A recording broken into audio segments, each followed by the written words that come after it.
Okay, everybody, the next assignment we're going to be doing is based on gradation. Some of this information should be really familiar to you in the sense that we're building on your knowledge from your concentration, and we're also going to be including concepts of value from the Munsell lecture and the Munsell, the chart, the experience you had with the chart. So kind of building on different types of principles we've already covered. So gradating structures, they build upon repetition, and the simplest type of gradating structure is a grid. Through grading steps in your structure, you can create engaging visual experiences. So, you know, repetition is one of the simplest things that you can do in design, and grids are going to be symmetrical, and so symmetrical grids, you know, are also very simple. So basically, our goal is to take these two very simple design tools, repetition and the grid, and create something exciting. Grading structures can be basic, they can be complex, and every day we live in a gradating world. So when you look up at a building and you see all the windows and they're getting smaller and smaller as you look higher and higher, that is a gradation. And so when we look at things like the light spectrum from this prism on the wall, there's gradation. Even something like in the foxglove here on the right, there's gradation of size, gradation of color, and also gradation of pattern as well, with some of the different flowers having more pattern than others in different areas of each interior space. So different types of gradation. You have planar gradation. Planar gradation occurs when a unit form changes direction without diversion from the picture plane. So the picture plane is the flat surface that you're looking at. And so in this case, it's your screen. So you have three sort of rectangles there. And then within each rectangle is this smaller square, and it's spinning in that space. It doesn't change its planar relationship. We only see the front of the square, and it remains parallel to your screen.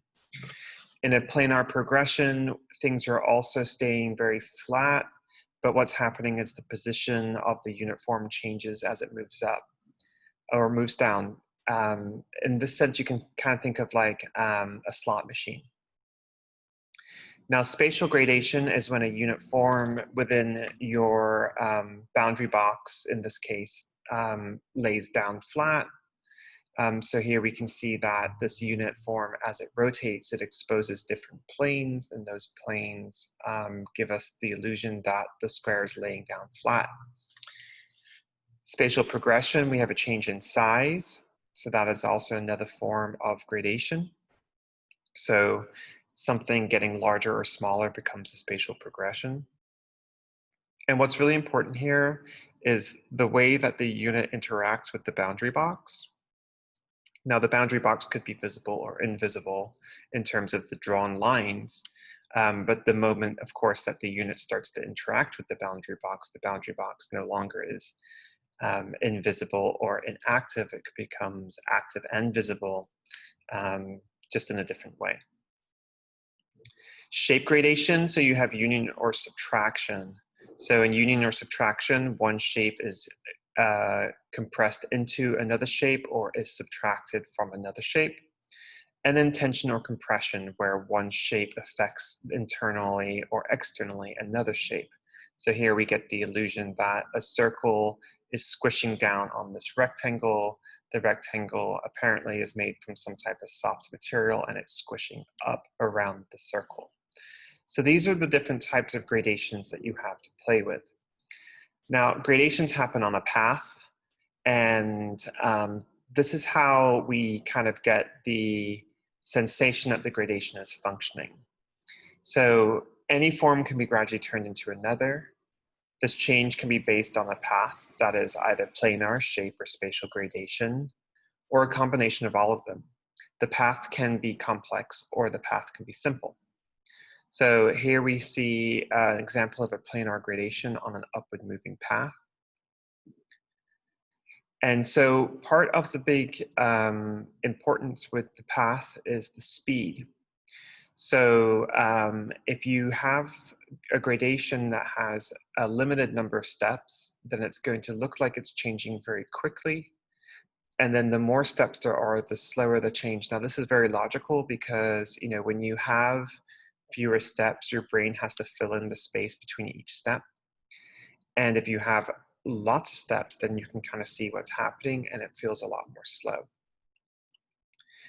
In a design, the speed of gradation does not need to remain constant.